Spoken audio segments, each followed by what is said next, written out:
Bonjour à tous, merci pour votre connexion à cette 11e web visio sur la productivité individuelle.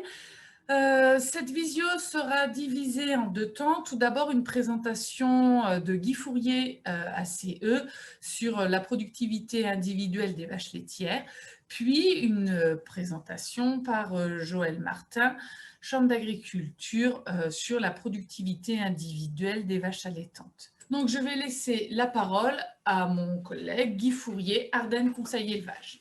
Bonjour, donc Guy Fourier, Ardennes Conseil Élevage, technicien lait en charge d'un suivi d'éleveurs, plus un accompagnement des éleveurs équipés en robots de traite avec ma collègue Cécile Viau et l'accompagnement des grands troupeaux sur le département. Donc, notre intervention avec Joël va porter sur l'augmentation de la productivité individuelle des animaux. Pour ma part, je vais aborder au niveau du lait. Donc, oui, augmenter la production individuelle, mais à quel coût? Les différents leviers pour augmenter la production individuelle. Donc, je vais vous parler de 3 leviers: le logement, l'alimentation, la génétique. Concernant le logement, la priorité des priorités pour l'animal, c'est d'abord au niveau du couchage. Donc, vraiment un couchage synonyme de repos. Une aire paillée bien proportionnée, des logettes bien dimensionnées, des logettes confortables, dans lesquelles l'animal va se coucher facilement, avoir du confort pour se coucher, ne pas se blesser et se relever facilement. Un animal qui va se coucher davantage, il aura moins de fatigue sur les membres, donc il sera mieux. Et en même temps, quand l'animal est couché, on augmente la circulation sanguine de 30% dans la mamelle, donc ce qui favorise la production laitière. Pour rappel, pour fabriquer 1 litre de lait, il doit passer entre 4 et 500 litres de sang dans la mamelle. Aujourd'hui, ce qui est conseillé aussi par rapport au couchage et à la circulation des animaux, c'est les endroits où les animaux sont amenés à stationner sur une durée assez longue, apporter du confort au sol, si possible des tapis. Je pense en particulier tout ce qui est aire d'attente, où aujourd'hui dans certains systèmes, le temps d'attente en aire d'attente pour les dernières vaches est de l'ordre de 3 heures. Et aussi pour tout ce qui est au niveau de l'auge. Les vaches qui sont bloquées au cornadi, donc ça présente des avantages dans certains cas, mais en contrepartie, c'est l'inconvénient de faire donc stagner les animaux à la même place. L'auge, une place par vache, que la vache puisse manger comme elle le veut, et ça on va y revenir après. Et le confort à l'auge. Donc, soit les systèmes cornadi, soit les systèmes barreau-garrot. Aujourd'hui, il se développe de plus en plus de systèmes barreau-garrot avec plus de liberté pour l'animal venir et se dégager. Donc, s'il y a des animaux craintifs, elles auront moins de crainte à venir manger à l'auge. Autre levier pour la production laitière, bien sûr, l'eau. L'eau, 90 à 92% du lait, 5 litres d'eau bu par kilo de matière sèche ingérée, 4 litres d'eau bu par litre de lait produit. Il faut prévoir 7 à 10 cm de bac à eau par vache, une eau de qualité, plutôt tempérée en hiver et fraîche en été. Donc, se développent de plus en plus les systèmes de pré-refroidisseurs à lait. Donc, c'est très intéressant en hiver puisque vous amenez une eau tempérée.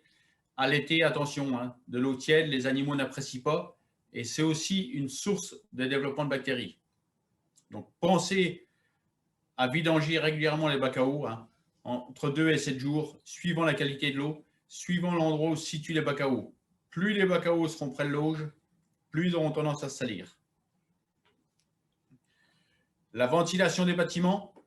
Donc, face à l'arrivée des canicules à répétition, il est important de bien ventiler les bâtiments. De plus en plus, les animaux vont rester dans les bâtiments la journée et sortir la nuit. Donc, c'est pour ça qu'il va falloir veiller à les ventiler comme il faut les bâtiments. Donc, dans les nouveaux bâtiments, prévoir plutôt des bardages amovibles que l'on pourra complètement ôter la journée de façon à ce que l'air circule de façon transversale dans le bâtiment. Je reviens un petit peu sur l'eau. Le comportement au cours de la journée au niveau de l'ingestion de l'eau pour les animaux.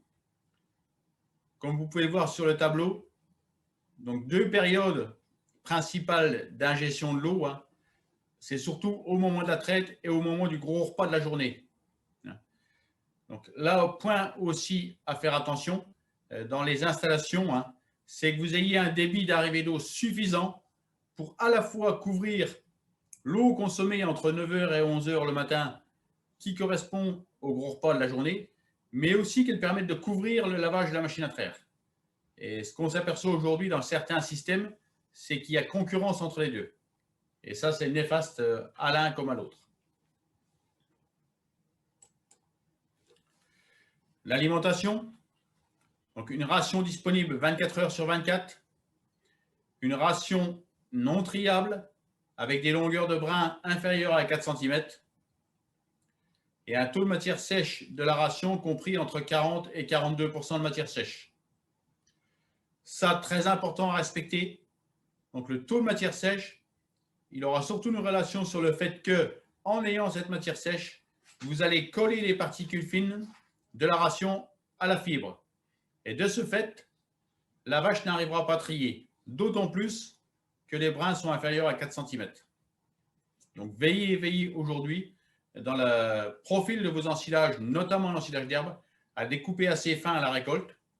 Attention tous les systèmes autochargeuses qui peuvent être un frein donc à ce niveau-là et favoriser les tris de la ration. Rappelons que l'objectif, c'est que l'animal mange toute la journée. Hein.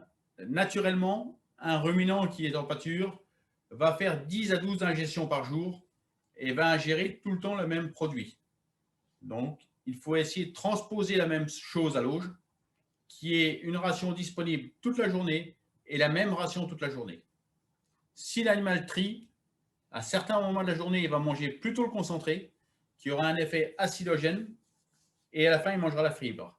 Donc, on aura un pH de rumen qui, théoriquement, doit se situer entre 6 et 6,2, là, qui va faire du dents de scie. Donc, on aura de la subacidose dans la journée. Les fourrages, donc bien entendu, des fourrages de qualité, bien conservés et digestibles. Pour ce qui est des maïs en silage, hein, utilisez des conservateurs pour les silos de report en été. Ça, aujourd'hui, ça devient indispensable.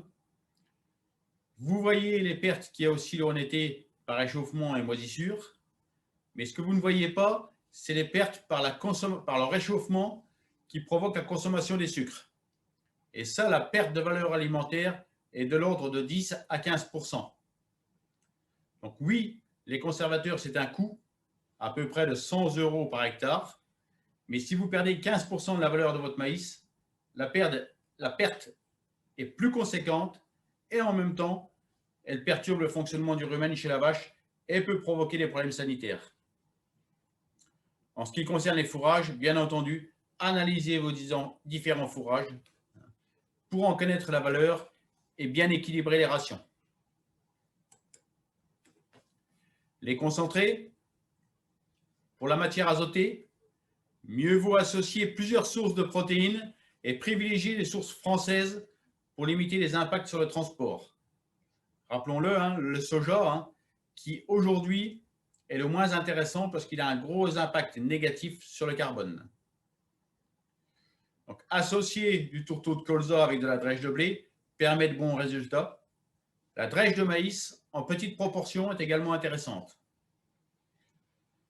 Le tourteau de tournesol est à limiter, voire éviter, en raison de sa faible valeur en énergie, 0,5-0,6 UFL par kilo brut. Bien entendu, dans la ration, toujours intégrer un petit peu d'urée. L'urée est la source de la protéine la moins chère. Elle est de l'ordre de 2,50 € le point de MAT, alors que les matières premières, elles sont entre 7 et 11 € aujourd'hui. L'urée, aussi dose donc, à respecter, 30 grammes par 100 kg de poids vif par animal.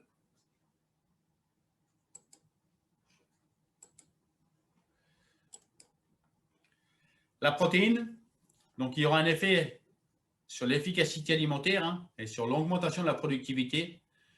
Nous voyons sur le tableau devant nous hein, que l'objectif est de respecter un rapport de 100-105 PDIE par UFL. Par contre, plus vous allez monter ce ratio, vous allez monter un petit peu la production laitière, mais l'efficacité alimentaire, donc c'est-à-dire la quantité de lait produite par kilo matière sèche ingérée, ne va plus progresser au-delà de 105.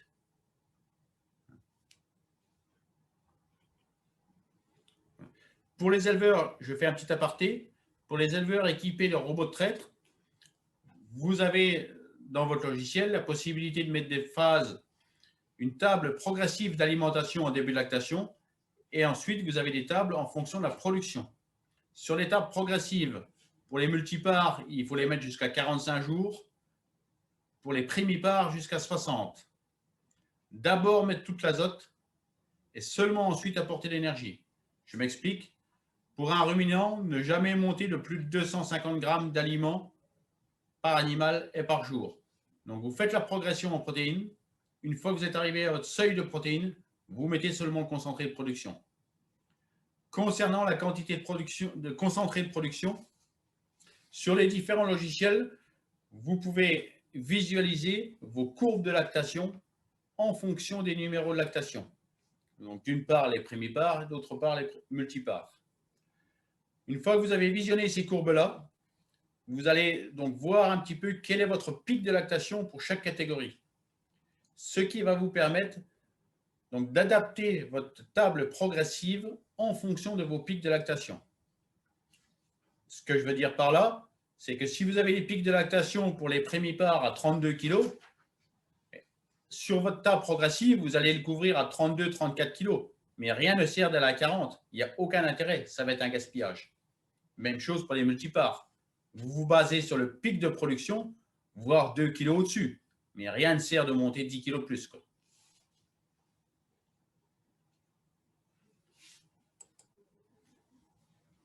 Donc, toujours avoir un bon rapport azote-énergie. Donc, le rapport 100 PDI sur UF est intéressant.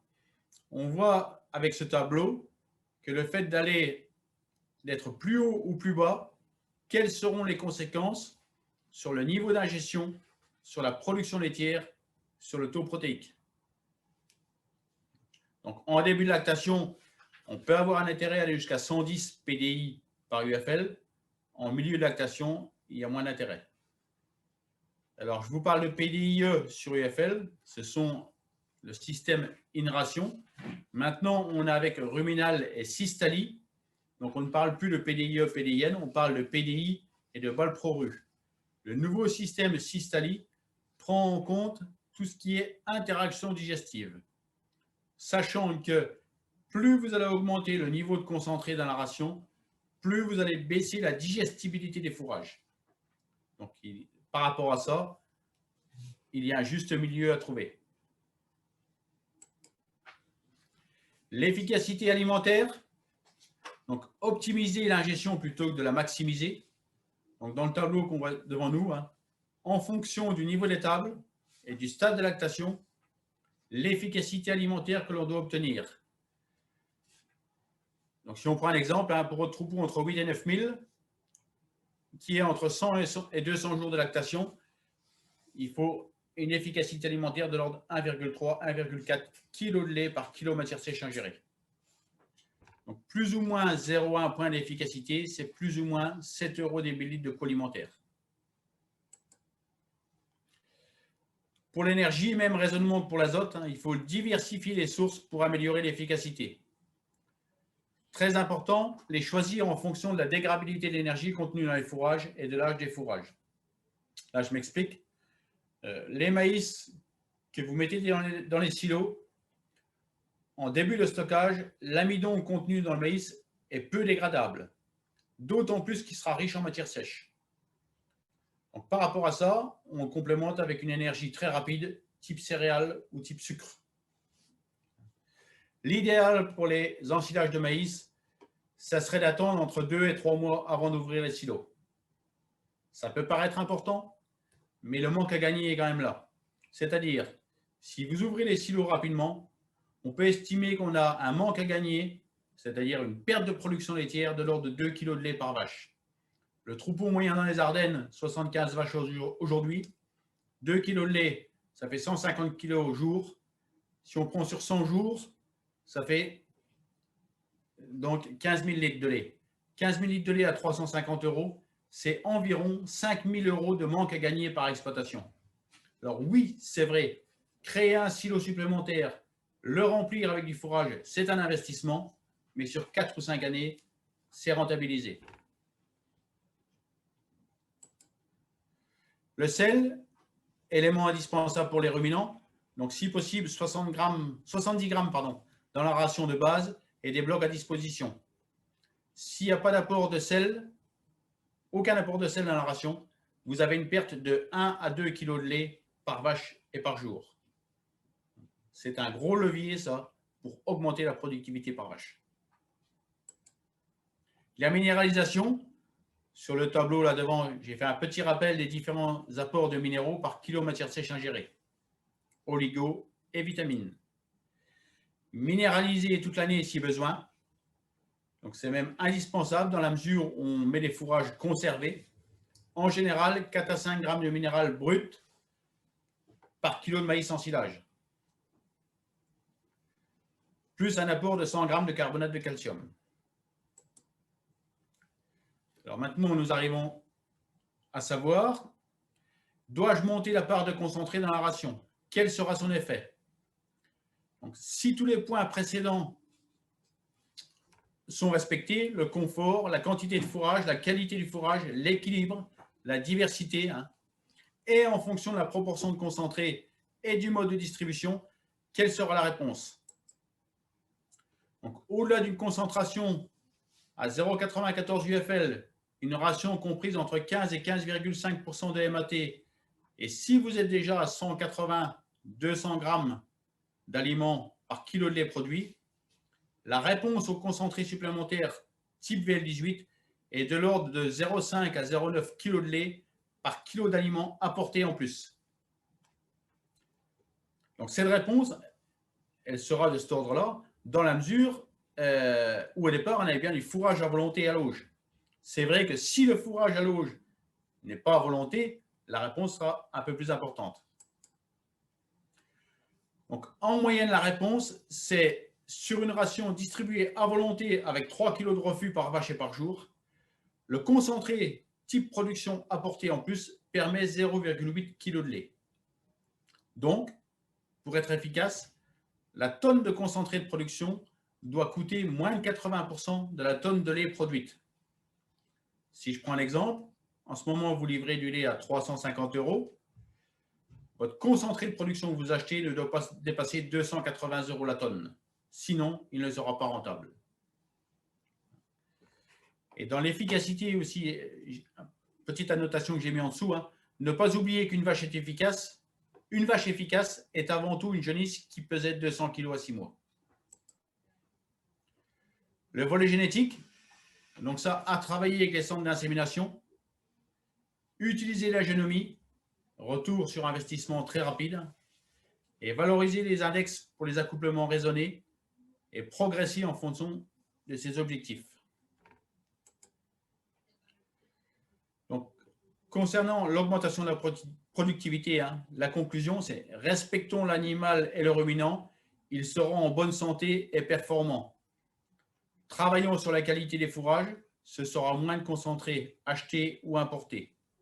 Et moins on importera d'aliments, plus on sera efficace par rapport à notre bilan carbone de l'exploitation. J'en ai fini pour ma partie, je laisse la parole à Joël. Oui, bonjour à tous. Donc, je suis Joël Martin, conseiller bovin-viande à la Chambre d'agriculture des Ardennes et en charge de la collecte, du traitement et de la diffusion des références en viande bovine dans le cadre du dispositif Inosis Réseau d'élevage. Au cours de ce webinaire organisé par le pôle élevage Ardennes, je vais évoquer la thématique de la productivité en élevage allaitant comme source de levier de rentabilité économique, mais aussi comme moyen de réduction de son impact environnemental. Donc, je vous préciserai dans un premier temps là, un petit peu ce qu'on entend derrière la notion de productivité. Ensuite, j'évoquerai différents leviers d'optimisation de cette productivité au travers notamment de la maîtrise de la reproduction, de la maîtrise des mortalités et du pilotage du troupeau par l'éleveur. Alors, en élevage allaitant, le revenu, c'est la résultante de la multiplication entre des kilos de viande produits et du prix auquel on va réussir à les vendre, à laquelle on ajoute un certain nombre d'aides et puis on déduit un certain nombre de charges nécessaires pour produire. Sachant que le levier prix, il n'est pas facilement modifiable par l'éleveur, la rentabilité de l'élevage, elle repose donc en grande partie sur la capacité à produire des kilos de viande tout en maîtrisant le coût de production. Ou présenté différemment, il faut, pour un niveau de charge donné, produire et vendre le plus de viande possible. La question de la productivité, elle est donc relativement importante. Et quand on évoque l'amélioration de la productivité, il faut donc dans un premier temps savoir de quelle productivité on parle. La productivité, donc quelque part le nombre de kilos de viande qu'on produit, peut se raisonner soit par rapport à la surface fourragère, et par rapport à ce critère, tout le monde sait que le maximum n'est pas toujours l'optimum, hein, surtout dans les contextes climatiques récents avec les changements et les aléas qu'on a pu traverser. La production, elle peut aussi être ramenée à la main-d'œuvre, à rémunérer. Et dans ce cas-là, derrière ce critère, il faut prendre en considération des notions d'efficacité, d'équipement, d'organisation. Mais bon, mon intervention, elle ne traitera pas de la productivité ramenée au travail. Et enfin, dernière façon d'apprécier la productivité, et sur lequel mon propos va se focaliser davantage, c'est la productivité animale, c'est-à-dire le nombre de kilos de viande produits par effectif d'animaux moyens présents ou par UGB. Donc, pour améliorer la productivité animale, les leviers sont nombreux. Il y a la génétique, avec notamment des effets liés à la race, mais aussi une influence significative du travail de sélection du troupeau. Il y a un deuxième levier autour de tout ce qui est conduite alimentaire, conduite sanitaire, logement, enfin un peu comme l'a évoqué Guy auparavant pour les troupeaux laitiers, et qui permet d'optimiser les croissances à la fois au pâturage et à l'auge, et aussi les poids de vente, en particulier grâce à une bonne finition des animaux. Mais aussi et surtout en travaillant sur tout ce qui est conduite de la reproduction. Conduite de la reproduction, limitation des temps d'improductivité et maîtrise des mortalités. Et c'est un peu plus là-dessus que je vais rentrer dans le détail. L'enjeu, il n'est pas seulement économique, il est aussi environnemental. Tout animal qui est improductif et qui reste sur l'exploitation, ou tout animal qui meurt avant d'être valorisé sous forme de viande vendue, il va consommer des aliments et des autres intrants, rejeter du méthane, etc. Et du coup, il va dégrader l'empreinte carbone des kilos de viande produits à l'échelle de l'exploitation. Donc, si on analyse la productivité par UGB, vous voyez sur ce graphique issu des réseaux d'élevage que cette productivité, elle a tendance, en moyenne, sur plusieurs années, à progresser, sous l'effet notamment de l'augmentation du format des troupeaux et de l'intensification des conduites, mais qu'elle est aussi fortement impactée par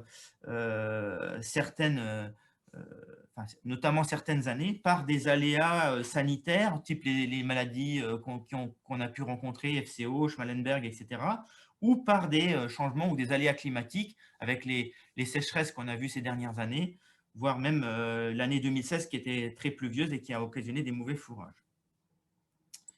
Au-delà de tous ces aléas difficiles à maîtriser et auxquels il faut s'adapter, il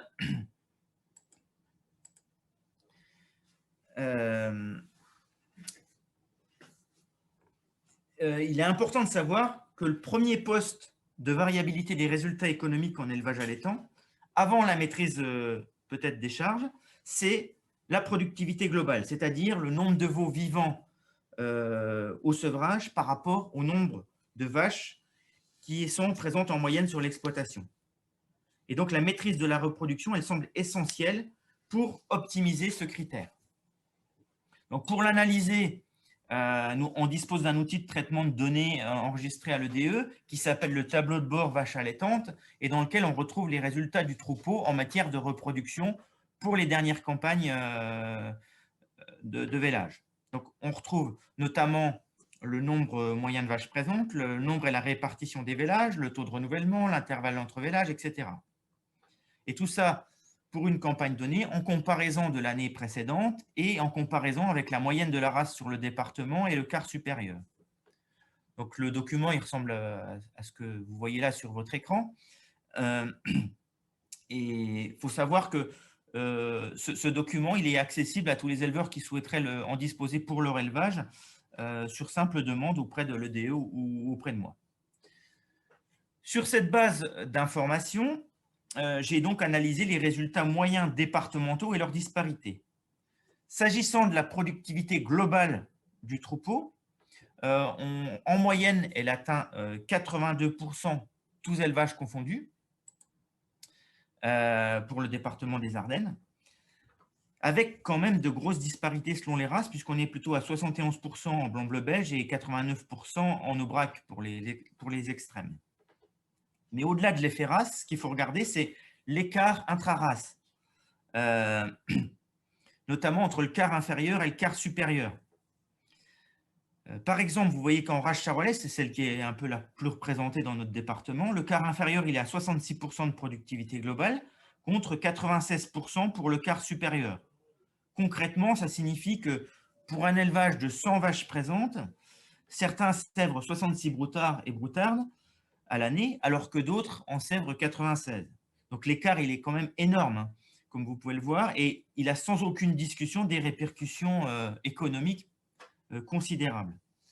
Donc, comment expliquer ces écarts et comment agir dessus pour améliorer les résultats? Il faut savoir qu'une des raisons de ces écarts s'explique par la maîtrise de la reproduction, en s'assurant notamment que le troupeau a une bonne fécondité, de façon à limiter les intervalles entre vélages. Donc, au niveau de ce critère intervalle entre vélages, l'analyse des chiffres qui a été faite également, donc, vous avez tous entendu parler de l'objectif un veau par vache et par an. Bon, c'est peut-être un petit peu ambitieux, mais il faut essayer de s'en rapprocher malgré tout. Et en 2019-2020, dans les cheptels ardennais, les moyennes d'IVV sont autour de 400 jours en race charolaise, blonde et limousine. Donc, ça, on est quand même nettement au-dessus de cet objectif de un veau par vache et par an. Et bon, un peu mieux maîtrisé, mais encore malgré tout très élevé en aubrac et en salers. Là encore, on retrouve des écarts importants entre quart inférieur et quart supérieur, et on a 25% des troupeaux qui ont des IVV beaucoup trop élevés, qui sont en moyenne entre 430 et 450 jours selon les races. Ça correspond tout ça à des jours improductifs qui, cumulés sur l'ensemble du troupeau, sont autant d'aliments, de litières, de travail qui sont un peu dépensés à fond perdu. Donc, pour améliorer la fécondité et réduire les IVV, bon, il y a des pistes à analyser au cas par cas, et qui sont, je vais vous en citer quelques-unes qui sont sans doute non exhaustives, mais qui doivent être creusées dans chaque exploitation. Donc, il y a notamment tout ce qui concerne la préparation au vélage et à la mise à la reproduction, en étant particulièrement vigilant sur tout ce qui concerne l'alimentation, la minéralisation, la conduite sanitaire. Deuxième aspect, c'est qu'il faut un vélage qui se passe bien et avec le moins d'intervention possible. Il sera par ailleurs, il permettra de faciliter la mise à la reproduction qui va suivre.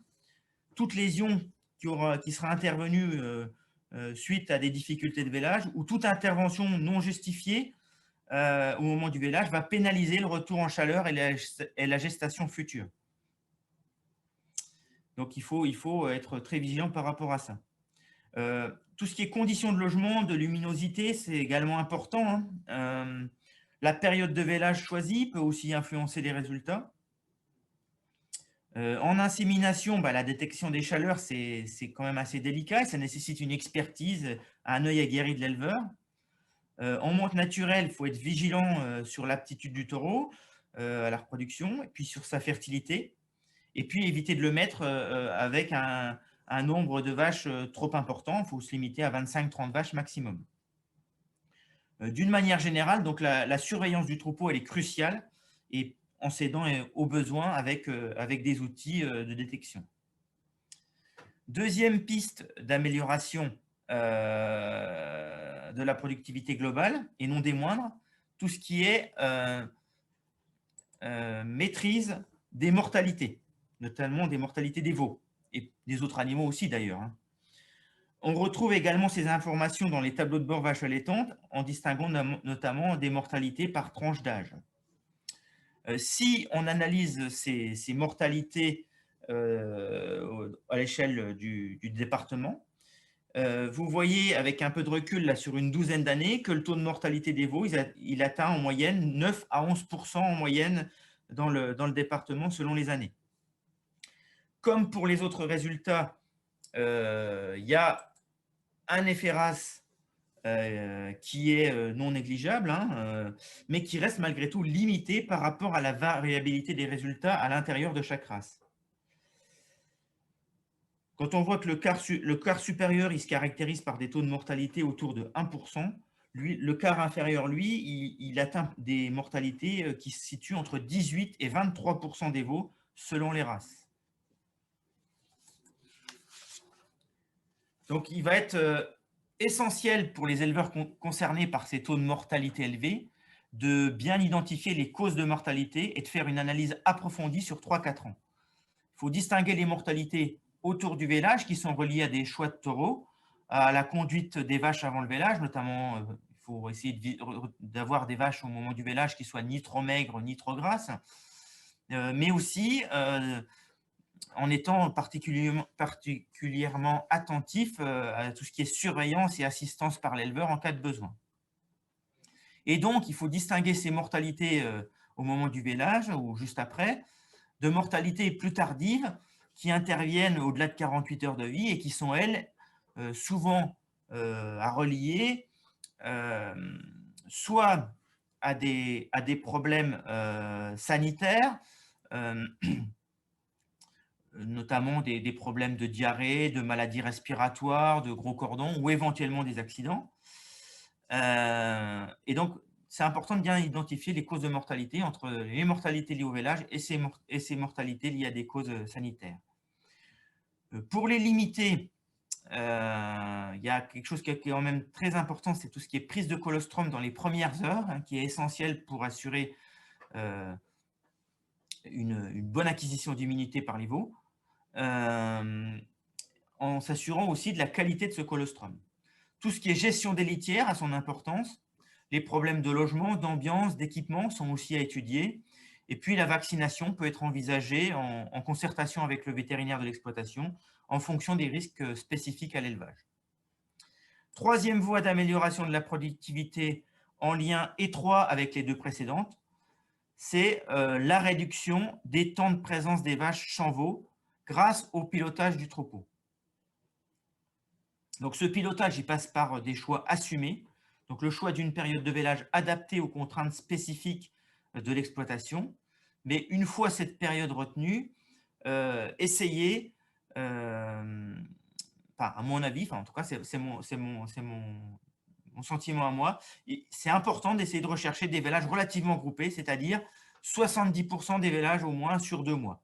Pourquoi cette préconisation ?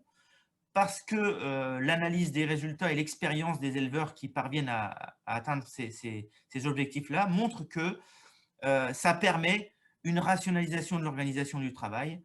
Il y a une période qui est bien dédiée à la surveillance des vélages et des jeunes veaux, une conduite des animaux qui peut se faire en lot homogène et qui permet du coup de rationaliser, d'organiser l'alimentation et les interventions sanitaires en les adaptant au stade et aux besoins physiologiques des animaux. Et puis enfin, ça peut permettre des fois une mise en marché par lot d'animaux qui est plus aisée. L'analyse des résultats de bovins croissance conforte ces préconisations puisque les résultats montrent en moyenne, dans ces élevages qui ont des vélages groupés, des meilleurs IVV, une moindre mortalité des veaux et de meilleure croissance. Si on regarde l'évolution du nombre de vaches présentes en moyenne et du nombre de vaches vélées dans les Ardennes, vous voyez que l'écart d'année en année, il a tendance à s'amplifier. Il est donc urgent est important, quelque part, de faire la chasse aux vaches improductives. Donc, le pilotage de ça, ça peut se faire par tout ce qui est politique de réforme et de renouvellement. Et c'est sans doute la première clé d'optimisation. Donc, les règles de base, excusez-moi, à rappeler. Déjà, malheureusement, pas avoir trop de sentiments. Une vache sans veau, elle doit être réformée.